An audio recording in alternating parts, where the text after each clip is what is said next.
July 14th, 1944. A field outside Saint-Lô, France. The morning sun filtered through dust, hanging in the air like fog. Major General J. Lawton Collins, commander of the United States 7th Corps, stood beside Lieutenant General Omar Bradley, watching a Sherman tank idling 50 yards away.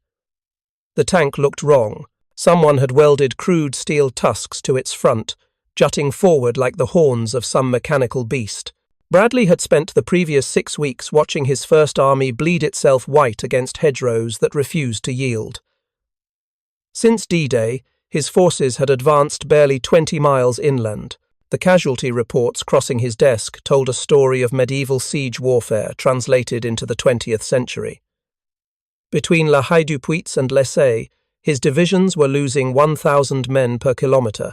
The single capture of Mont-Castre had cost 5,000 casualties. At this rate, the liberation of France would take years, not months. If you're enjoying this deep dive into the story, hit the subscribe button and let us know in the comments from where in the world you are watching from today. The Sherman's engine roared. The driver accelerated toward a hedgerow 100 feet ahead. Bradley had seen this attempt before. Tanks could climb over the earthen walls that divided Norman fields, but the moment they reached the summit, their vulnerable belly armor became exposed. German anti-tank crews had learned to wait for precisely that instant. The burned-out hulks of dozens of Shermans scattered across the Cotentin Peninsula testified to the effectiveness of this tactic. But this tank didn't climb. The steel tusks bit into the base of the hedgerow. The Sherman's 30 tons of forward momentum drove the prongs deep into centuries-old dirt and root systems. Then something extraordinary happened. The entire hedgerow exploded. Dirt, branches, and vegetation erupted upward as if struck by artillery. The tank burst through under a canopy of falling earth, its guns never lifting skyward, its armor never exposing weakness. Bradley watched in silence. Behind him, staff officers began speaking, their voices carrying the disbelief of men witnessing the impossible. The tank reversed, backed up 50 yards, and charged again. Another hedgerow detonated, another clean breach. The Sherman emerged from each assault ready to fight, protected, lethal. "Who built this?" Bradley asked. Collins consulted his notes. Sergeant Curtis G. Collins, sir. 29 years old, 102nd Cavalry Reconnaissance Squadron, 2nd Armoured Division. He welded it together from scrap steel off the beaches. German beach obstacles. Yes, sir. Czech hedgehogs. The same barriers we climbed over on June 6th. Bradley permitted himself the smallest smile. The irony was perfect. The enemy's own defences, repurposed to break the stalemate they had created. How fast can we manufacture these devices? We estimate approximately 500 units could be produced within 2 weeks, sir. 3 out of every 5 tanks in First Army could be equipped before Operation Cobra launches. The mathematics of warfare shifted in that instant. For 6 weeks, the bocage had transformed modern mechanized combat into something resembling the Western Front of 1917. Infantry advanced yard by yard. Tanks remained confined to roads where they became targets. Artillery proved nearly useless against defenders dug into earthen walls thick enough to stop machine gun fire. But if tanks could breach hedgerows without exposing themselves, if armor could maneuver freely across what had been impassable terrain, then everything changed. The problem hadn't begun on July 14th. It had begun 44 days earlier, in the hours after dawn on June 6th, when the largest amphibious invasion in history deposited 150,000 Allied soldiers onto 5 French beaches. The planners who designed Operation Overlord had anticipated German resistance at the coast. They had prepared for counterattacks by panzer divisions. They had studied German defensive doctrine, analysed beach obstacles, and rehearsed the landing forces endlessly. What they had not prepared for was the terrain behind the beaches. Aerial reconnaissance had photographed the Norman bocage. Intelligence officers had counted approximately 4,000 hedgerow-enclosed fields in an 8-square-mile area west of the landing zones. The photographs showed neat geometric patterns, regular divisions of agricultural land that appeared from 20,000 feet to be nothing more than property boundaries. What the photographs couldn't reveal was what those lines actually were. A Norman hedgerow in 1944 was not a simple row of bushes separating one field from another. It was a military fortification that had been growing for 700 years. Medieval farmers had pulled rocks from their fields and stacked them along property lines to create drainage ditches. Generation after generation added more stones. Dirt accumulated. Seeds took root. Trees grew. By the summer of 1944, these ancient boundaries had become earthen walls, averaging 4 feet high, covered with vegetation that added another 6 to 15 feet of height. Some hedgerows reached 16 feet from base to crown. The earthen bases were thick enough to stop machine gun fire. The interlocking root systems were so dense that even explosives struggled to penetrate them. Fields varied wildly in shape and size, rarely larger than 300 feet across at their widest point. A typical square mile of bocage country contained hundreds of these irregular enclosures, each one a potential fortress, each one requiring separate assault. Private Joseph Ewing of the 175th Infantry Regiment described approaching Saint-Lô as entering a vast maze of natural fortifications miles in depth. Every hedgerow was a possible enemy position. Every 50 to 100 yards brought another wall to breach. General Bradley, commander of First Army and veteran of combat in North Africa and Sicily, saw the Norman countryside for the first time on June 7th and summed up the American predicament in 4 words: "The damnedest country I've seen." The German defenders recognized immediately what the Allies had failed to anticipate. General Lieutenant Fritz Bayerlein, commander of Panzer Lehr Division, termed combat in the Bocage Bushkrieg, bush warfare. His forces had pulled back from the beaches into terrain that nullified American advantages in armor, artillery, and air power. In the Bocage, visibility dropped to yards instead of miles. Tank columns became targets on narrow sunken roads. Artillery shells detonated prematurely in tree canopies. Infantry assaults couldn't coordinate across multiple hedgerows because each field represented a separate battlefield. German doctrine for defensive warfare emphasized depth over strength at any single point. The Bocage provided precisely this. A defender needed only to place machine gun crews and anti-tank weapons in hedgerows extending miles behind the front line. When one position fell, survivors retreated to the next hedgerow 100 yards behind them. The Americans found themselves fighting through what amounted to an inverted trench system, where each advance created a vulnerable salient exposed to fire from 3 sides. Corporal Harold Clark of the 29th Division wrote to his family on July 11th, describing combat near Haye-du-Puits. "We take a field after 2 hours of fighting, 20 yards across. The next hedgerow has Germans in it too. They can see us coming. We can't see them until we're on top of them. By then, half your squad is dead. Then we do it again for the next field." The casualty statistics documented the arithmetic of attritional warfare.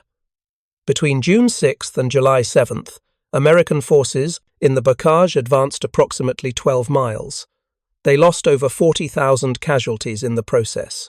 The German 7th Army, defending against numerically superior forces with better equipment and total air supremacy, held its positions and inflicted casualties at a rate that made Allied victory in 1944 seem impossible. Bradley faced a strategic problem with no apparent solution. His mission required breaking out of Normandy and driving east toward Germany. His forces were penned into a beachhead roughly 50 miles wide and 20 miles deep. Every day the stalemate continued. German reinforcements arrived from the interior of France. Every day delayed gave the enemy time to fortify positions that were already nearly impregnable. Yet every attempt to advance through the Bocage cost casualties that First Army could not sustain indefinitely. The fundamental tactical problem was mobility. Modern warfare since 1939 had demonstrated the dominance of combined arms operations. Infantry, armor, and air power coordinating to overwhelm defensive positions. But combined arms doctrine required maneuver space. Tanks needed freedom of movement. Infantry needed to mass for attacks. Artillery needed clear fields of fire and observation. The bocage denied all of this. American tank crews discovered the problem within hours of moving inland from the beaches. A Sherman attempting to cross a hedgerow had to climb the earthen wall nose first. As the tank crested the summit, its bottom armour became exposed at an angle approaching 45 degrees. This underside armour was the thinnest on the vehicle, designed to resist mine blasts from below, not direct fire from anti-tank weapons. German gunners, hidden in the next hedgerow, waited for the tank to reach maximum exposure, then fired. The Sherman would explode or burn. The crew, if they survived, had perhaps seconds to evacuate before ammunition detonations turned the vehicle into an inferno. Sergeant John Barrett of the 746th Tank Battalion described the psychological impact in a letter preserved in the National Archives. "You know they're waiting in the next hedge. You know what happens when you climb over. The driver sees nothing. The gunner sees sky. The commander is buttoned up. You go over blind and hope you're faster than the German who's been aiming at that spot for the last hour." The alternative to climbing hedgerows was using the gaps. These were openings where roads or farm paths connected one field to another. German defenders registered these gaps with machine guns, anti-tank guns, and mortars. A tank moving through a gap entered a pre-sighted kill zone where every German weapon in the area could converge fire. The tactical dilemma was perfect. Climbing hedgerows meant exposing vulnerable armour. Using gaps meant entering ambush zones. Either choice led to destroyed tanks and dead crews. Infantry faced parallel problems.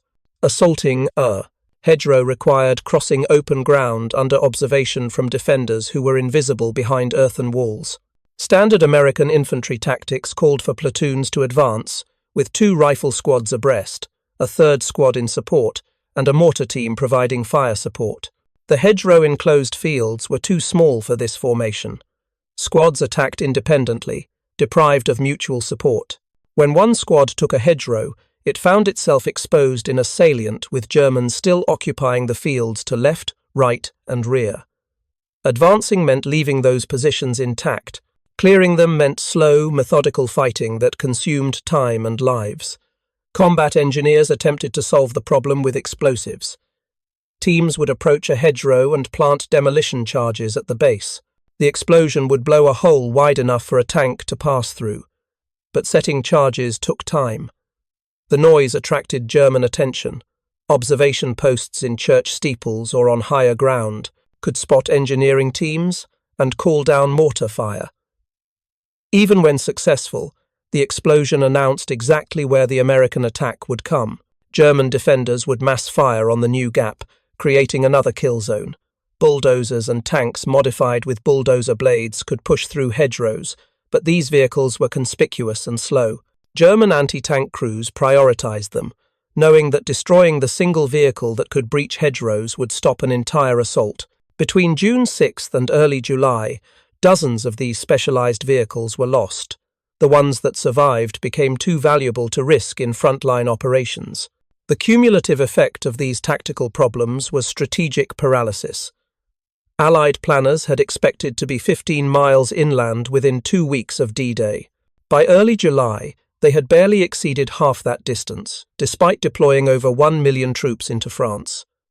The great fear was that the campaign would become another Anzio, where Allied forces had landed in Italy in January and remained bottled up in a narrow beachhead for 4 months.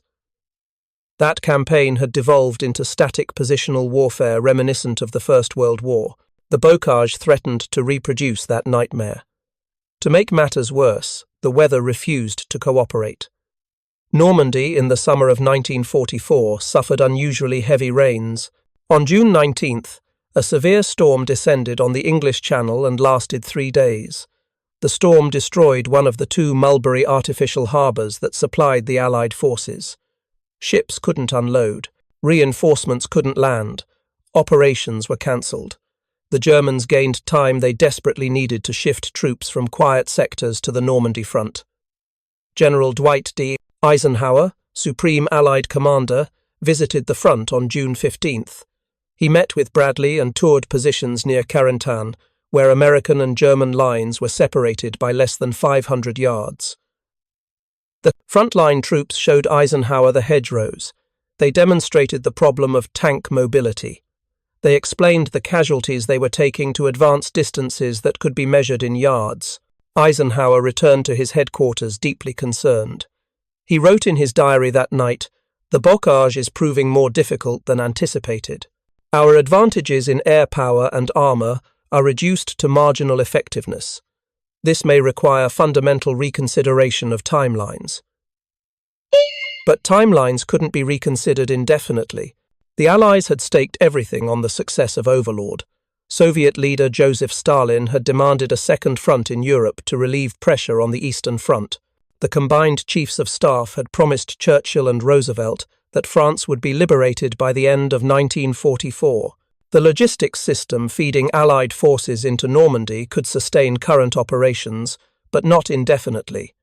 Eventually, the beachhead would become so crowded with men and materiel that further reinforcement would be impossible. The campaign had to break out of Normandy or risk strategic failure. Bradley began planning what would become Operation Cobra on July 7th, even as his forces were still fighting for Saint-Lô. The concept was straightforward in theory, impossibly difficult in execution. First Army would mass overwhelming force on a narrow front west of Saint-Lô. Strategic bombers would saturate German positions with thousands of tons of high explosives. Infantry divisions would punch through the shattered defences. Then armoured divisions would exploit the breach, racing south before the Germans could reorganise. If successful, Cobra would break the stalemate. If it failed, the campaign might bog down for months. But even as Bradley refined his operational plan, he understood that tactics remained the fundamental problem. Bombing could destroy German positions. Infantry could seize ground. But if tanks couldn't manoeuvre freely through the bocage, if armour remained confined to roads and gaps, then exploitation would be impossible. The Germans would simply retreat to the next line of hedgerows, and the battle would resume under conditions identical to the previous 6 weeks. The solution would not come from high command. It would not emerge from engineering studies or tactical doctrine seminars. It would come from a sergeant sitting in a field, looking at German beach obstacles, and asking a question that nobody in positions of authority had thought to ask. If you find this story engaging, please take a moment to subscribe and enable notifications. It helps us continue producing in-depth content like this. Curtis Grubb Coolin III was born on February 10, 1915, in Cranford, New Jersey. The third generation to carry his family name, he descended from Colonel Curtis Grubb, a patriot of the American Revolution. By 1944, everyone called him Bud. He was 29 years, old, married, and had worked in civilian life before the war called him to service. Nothing in his background suggested he would change the course of military history. Coolin served with the 102nd Cavalry Reconnaissance Squadron, part of the 2nd Armoured Division. Reconnaissance units operated at the edge of American lines, probing German positions, gathering intelligence, engaging in small unit actions that rarely made headlines but formed the essential work of understanding enemy dispositions. By early July, Coolin had spent weeks in the bocage. He had watched tanks burn trying to cross hedgerows. He had seen infantry cut down in open fields. He had participated in the grinding incremental warfare that measured progress in yards and counted costs in lives. The breakthrough came not from Coolin alone, but from a conversation that might easily have been forgotten. Military historian Max Hastings documented the moment years later through interviews with survivors. A group of soldiers from Coolin's unit were discussing the hedgerow problem sometime in early July. The conversation followed familiar patterns: complaints about the terrain, frustration with tactics that weren't working, gallows humour about their chances of survival. Then a soldier Hastings identifies only as a Tennessee hillbilly named Roberts made a suggestion. "Why don't we get some saw teeth and put them on the front of the tank and cut through these hedges?" The other soldiers laughed. It sounded absurd. Tanks were precision machines manufactured in factories by the thousands. You didn't just weld random pieces of metal onto them. The idea seemed childish. the kind of solution someone who knew nothing about engineering or armor warfare might propose. But Collins didn't laugh. He recognized something the others had missed. The suggestion wasn't absurd. It was exactly right. The problem wasn't that hedgerows were indestructible. The problem was that tanks approached them wrong. Climbing over exposed vulnerable armor. What if tanks didn't climb?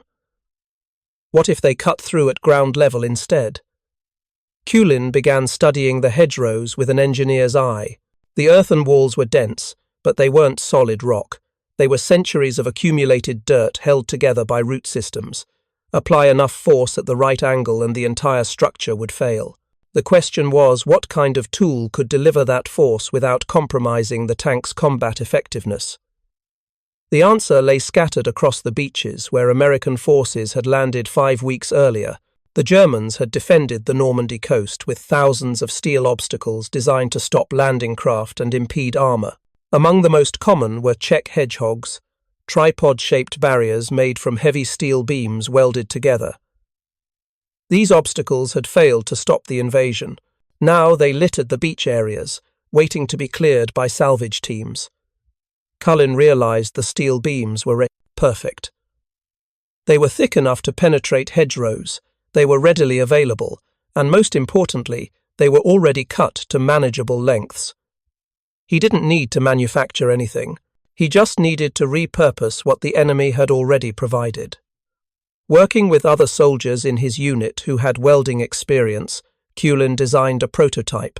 4 steel prongs, each roughly 3 feet long, welded to a crossbar that could be attached to the front of a Sherman tank. The prongs would angle slightly downward, so they would bite into the base of a hedgerow rather than glancing off. When the tank drove forward, the prongs would penetrate the earthen wall. The tank's weight and momentum would do the rest, ripping through roots and dirt, creating a breach wide enough for the Sherman to pass through while keeping the tank's guns level and its armor protected. The first test was conducted in a field near Saint-Lô in early July. Collins' unit had access to tanks from the 700 and 46th Tank Battalion. A Sherman with the prototype device welded to its front faced a typical Norman hedgerow. 4 feet of earth, another 10 feet of vegetation, root systems that had been growing since the Middle Ages. The tank accelerated. The steel prongs struck the hedgerow and bit deep. For a moment, nothing seemed to happen. Then the entire structure exploded upward. Dirt and vegetation erupted as if hit by artillery.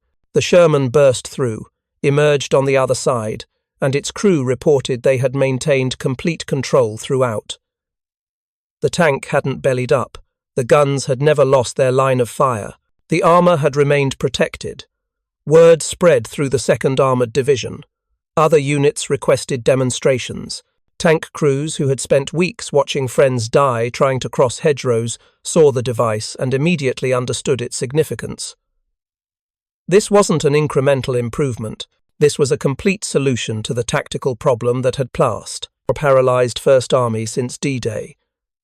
The invention reached Major General Charles Corlett, commander of 19th Corps, who arranged for a demonstration before senior officers. Among those attending was Major General Hedgerow, commander of 5th Corps. Hedgerow watched the test, recognized its importance, and contacted Bradley's headquarters. On July 14th, Bradley himself came to observe. Bradley later wrote about that morning in his memoir, A Soldier's Story. His account captures the moment when battlefield innovation intersected with strategic necessity. Hedgerow telephoned early one morning to ask if I could meet him at the 2nd Division. I found him with several of his staff clustered about a light tank to which a crossbar had been welded. 4 tusk-like prongs protruded from it. The tank backed off and ran head-on toward a hedgerow at 10 miles an hour.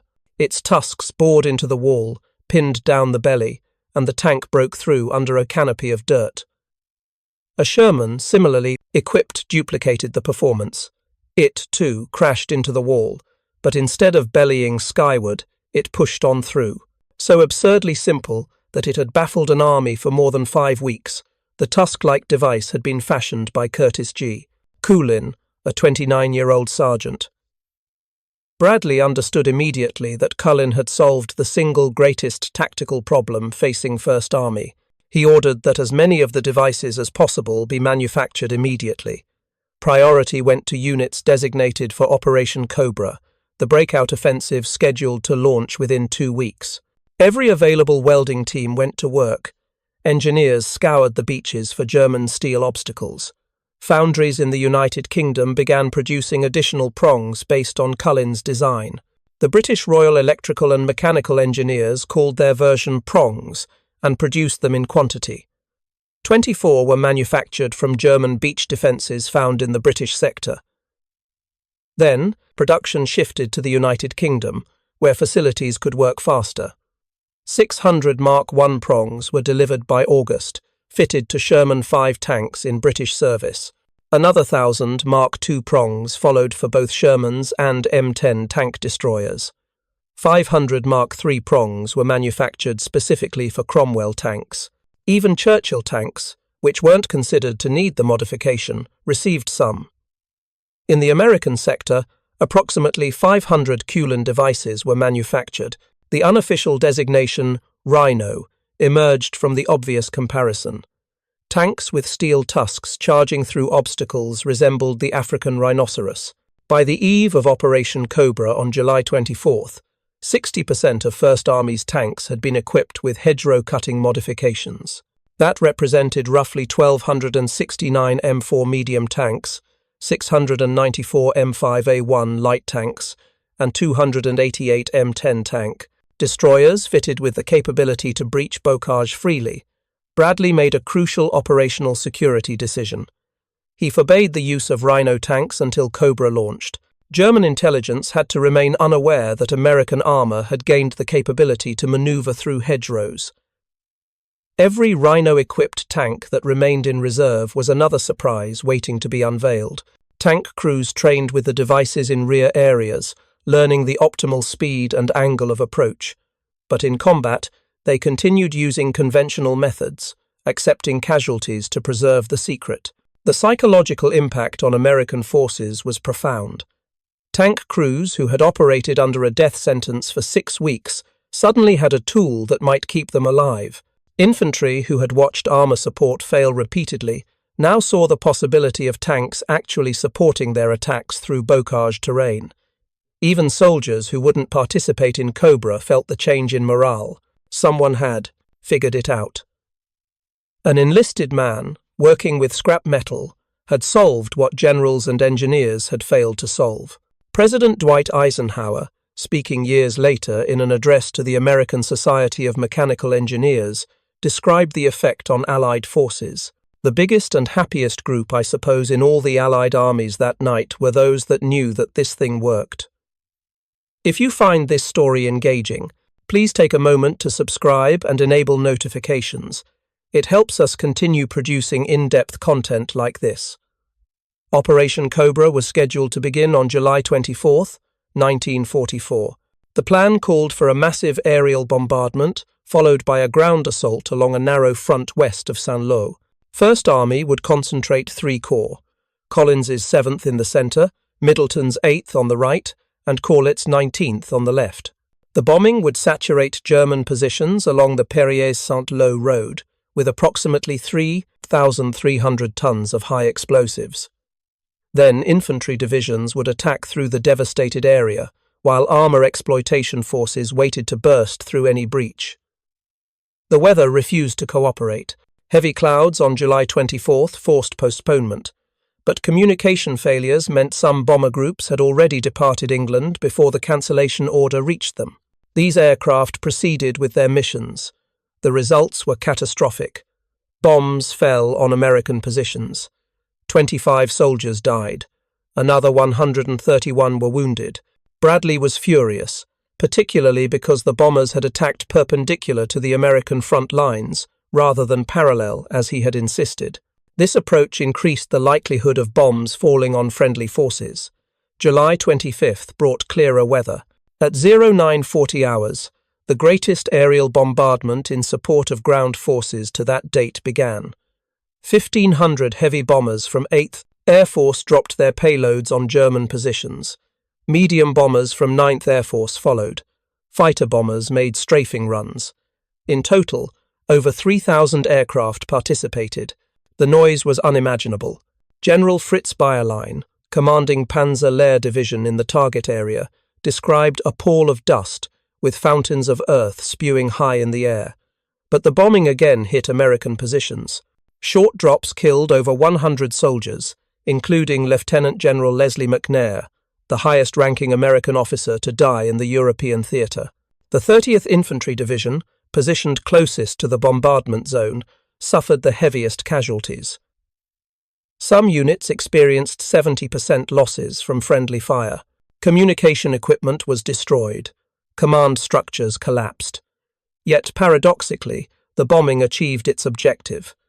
German defences along the Perrier-Saint-Lô road were obliterated. Panzer Lehr Division, one of Germany's elite armoured formations, lost approximately 70% of its effective combat strength. Bayerlein reported that over 1,000 of his men were killed, wounded, or so traumatized they could no longer fight. The entire divisional command structure was disrupted. Communications were severed. Defensive positions were buried under tons of dirt. At 1300 hours, American infantry divisions attacked. The 9th, 4th, and 30th Infantry Divisions advanced through a landscape transformed into something resembling the surface of the moon. Bomb craters overlapped. Villages had been reduced to rubble. The commune of La Chapelle-en-Jouguer was completely destroyed, wiped off the map by the bombardment. Advancing through this terrain was difficult, but German resistance had been shattered. For the first 2 days, progress seemed modest. Infantry pushed forward against scattered resistance. German survivors retreated to positions behind the bombed area and attempted to reorganize. American casualties mounted as surviving German units fought desperate delaying actions.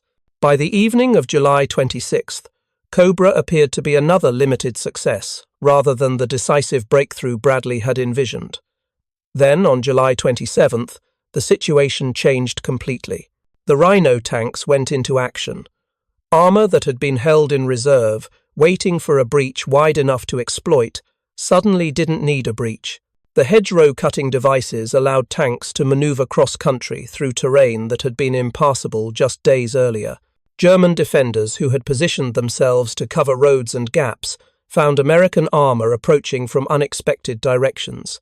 Hedgerows that should have anchored defensive lines became irrelevant as Sherman simply cut through them. The 4th Armoured Division, under Major General John Wood, advanced 12 miles on July 28th alone. This represented more progress in a single day than First Army had achieved in most weeks since D-Day.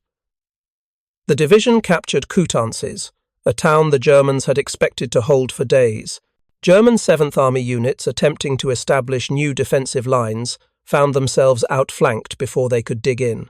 Collins, commanding 7th Corps, made the critical decision on the evening of July 25th to commit his armour exploitation force immediately rather than waiting for a clean breakthrough. This aggressive timing meant Rhino-equipped tanks hit German positions while they were still reeling from the bombardment.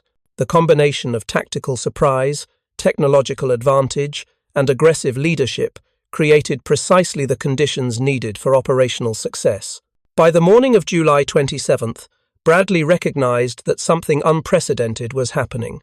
His forces had broken through German lines. The bocage, which had confined Allied armies for nearly 2 months, was suddenly behind them. He ordered his corps commanders to maintain unrelenting pressure. Allow the enemy no time to regroup and reorganize, Bradley instructed. Maintain pressure on all fronts. The Germans attempted counterattacks but lacked the resources to contain the breakthrough. Panzer divisions that might have sealed the breach were engaged on the eastern end of the Allied line, drawn into battles around Caen by British and Canadian offensives. The German 7th Army Command struggled to understand what was happening. Their intelligence had reported American tanks confined to roads by bocage terrain. Now those same tanks were operating freely across country, appearing in unexpected locations, cutting supply lines, overrunning headquarters positions. On July 30th, American forces captured Avranches, described by historian Andrew Williams as the gateway to Brittany and southern Normandy. The capture of Avranches and its crucial bridge over the Sélune River at Pont-au-Beau opened the door to break out from Normandy entirely. On August 1st, General George S. Patton's Third Army was officially activated. Patton had been waiting in Normandy since early July, assembling forces while remaining hidden from German intelligence. Now he unleashed Third Army through the gap Cobra had created. Patton's forces poured through Pont-au-Beau.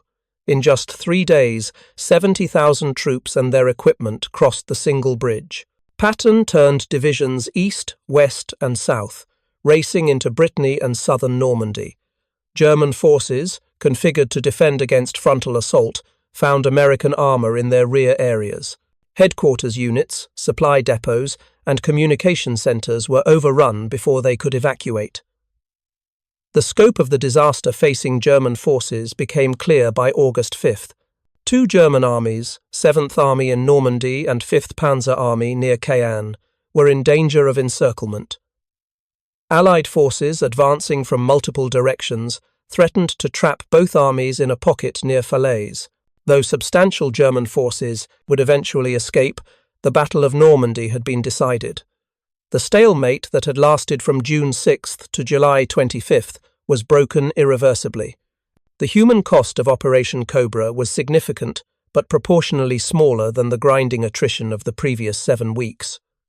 American forces suffered approximately 4,000 casualties during the initial assault. German losses exceeded 25,000, including troops killed, wounded, and captured.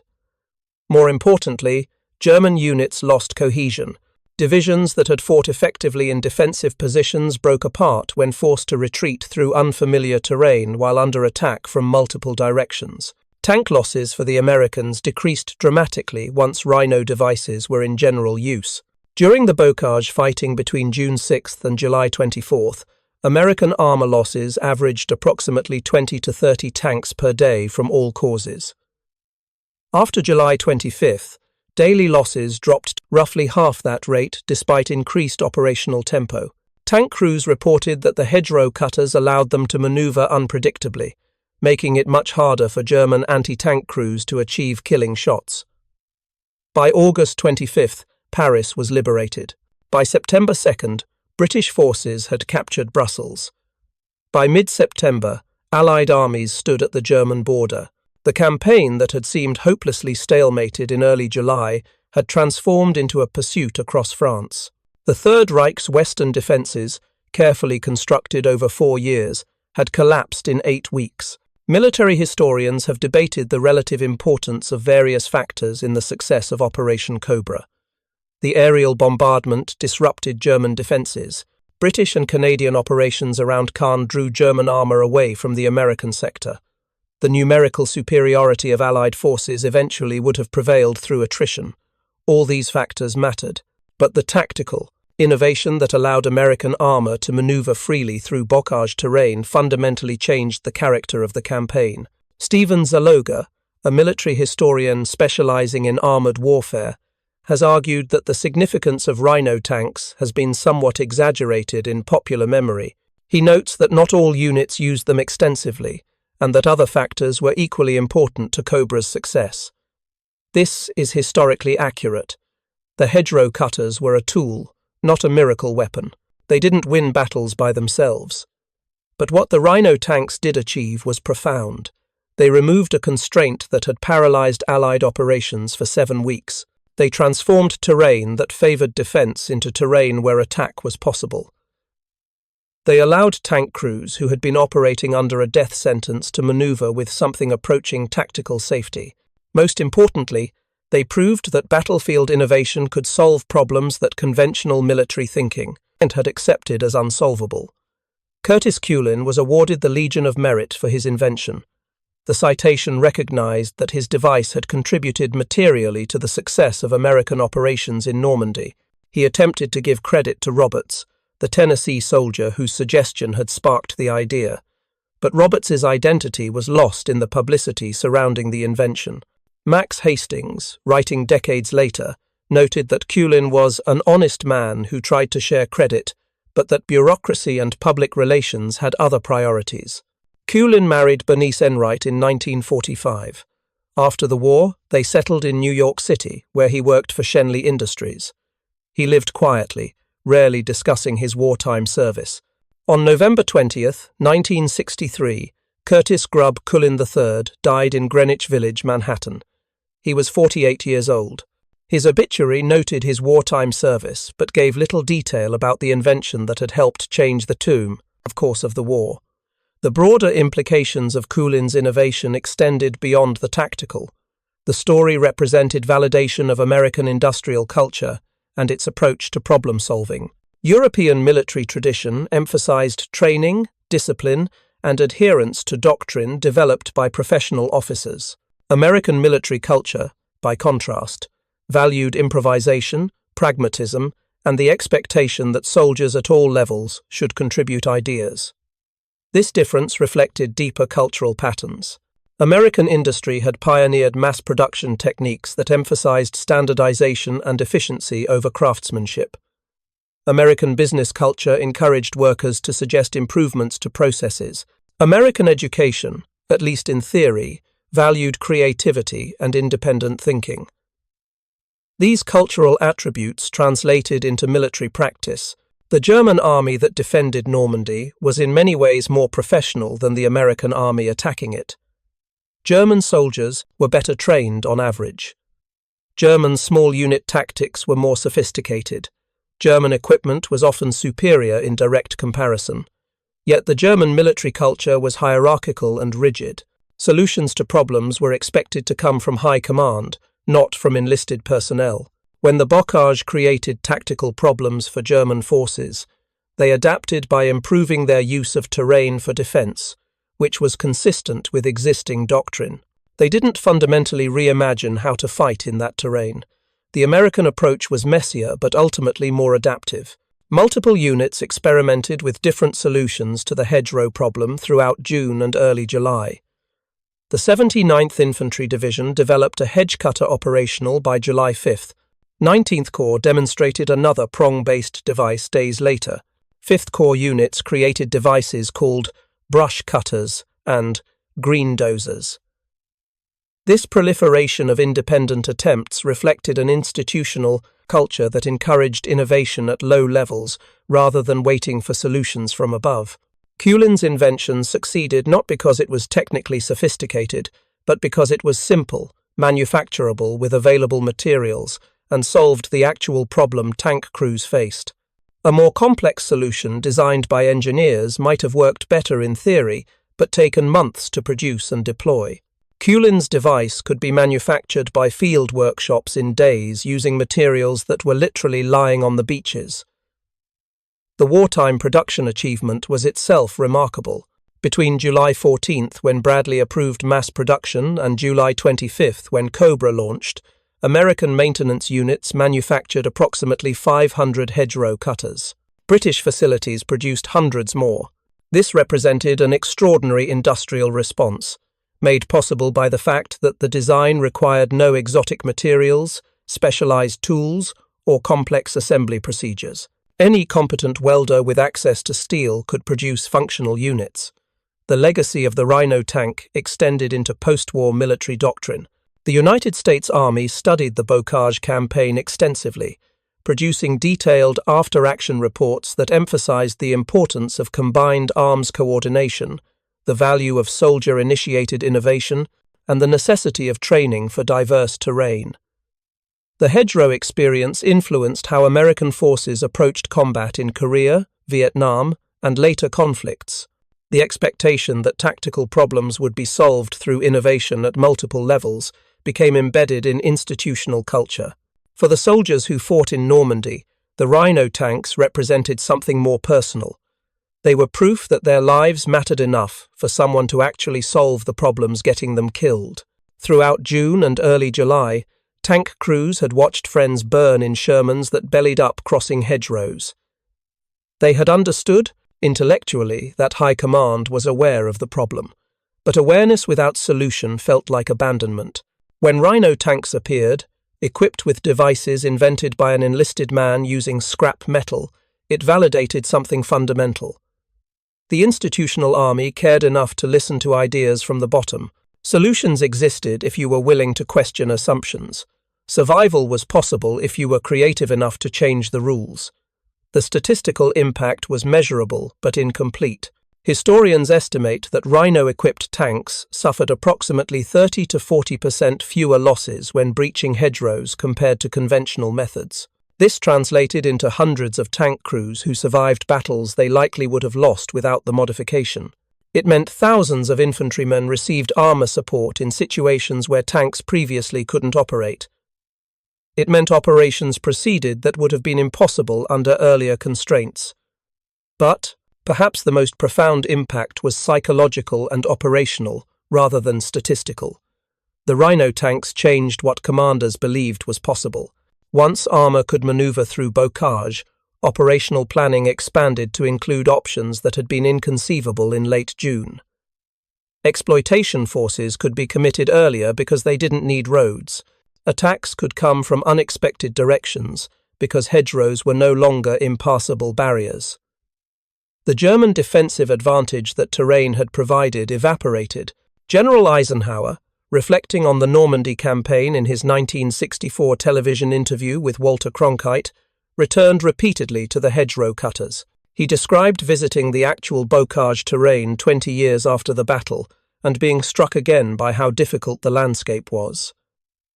There was a little sergeant, Eisenhower recalled. His name was Cullen, and he had an idea.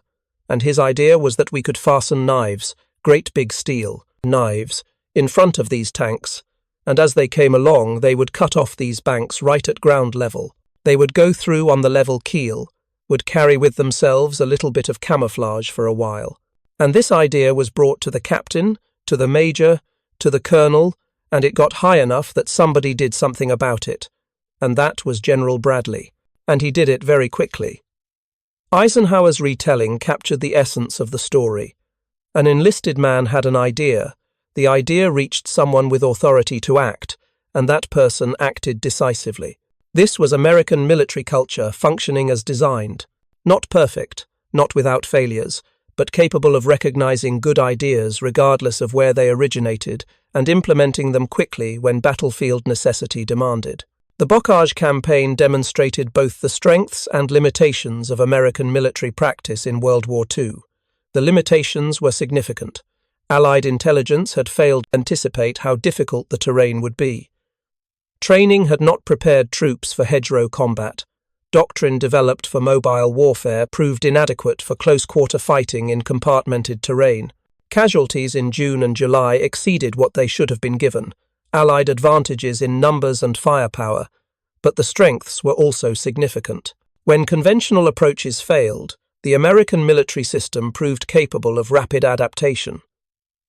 Innovation occurred at multiple levels simultaneously. Solutions that worked were adopted quickly. Bureaucracy existed but didn't prevent good ideas from reaching implementation.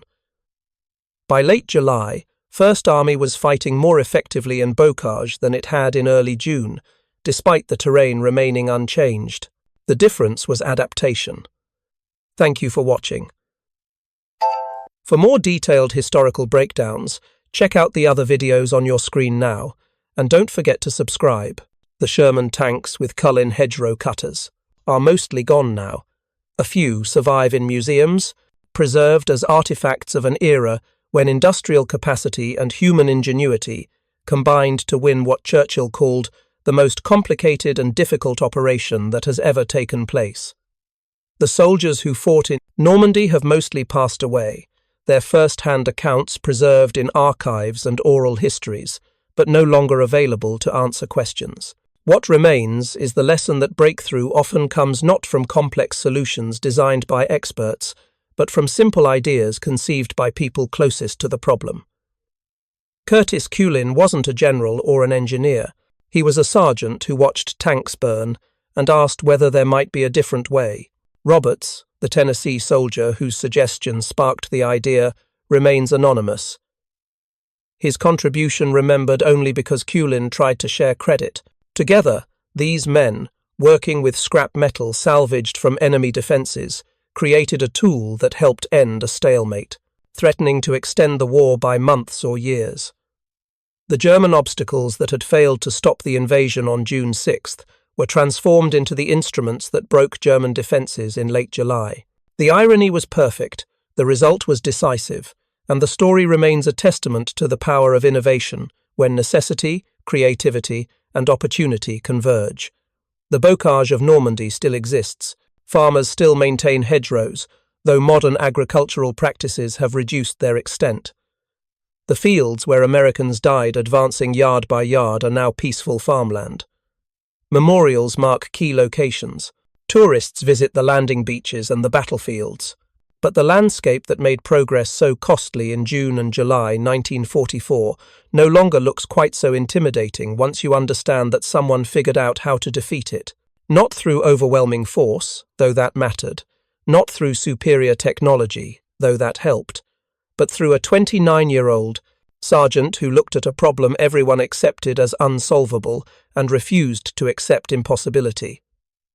Who took a suggestion that others laughed at and recognized its potential? Who built a prototype from scrap metal and proved that simple solutions sometimes work better than complex ones? Who changed the course of a campaign and helped end a war, not because he was extraordinary, but because he was willing to try something different when the conventional approach had failed? That remains the enduring lesson of the Rhino tanks. Not that individual innovation wins wars, but that institutional cultures which enable innovation at all levels create conditions where problems can be solved quickly when they arise. The hedgerow cutter didn't win the Battle of Normandy by itself, but it removed a constraint that was preventing victory, and sometimes that's what matters most. Finding the obstacle, recognizing that it can be removed, and having the courage to build something new rather than accepting what everyone claims is impossible. The tanks broke through the hedgerows in July 1944, but the idea broke through something more important, the assumption that battlefield problems could only be solved by generals and engineers. Curtis Cullen proved that a sergeant with scrap metal and a welding torch could change history, and in doing so, he validated every soldier who ever looked at a bad situation and asked whether there might be a better way.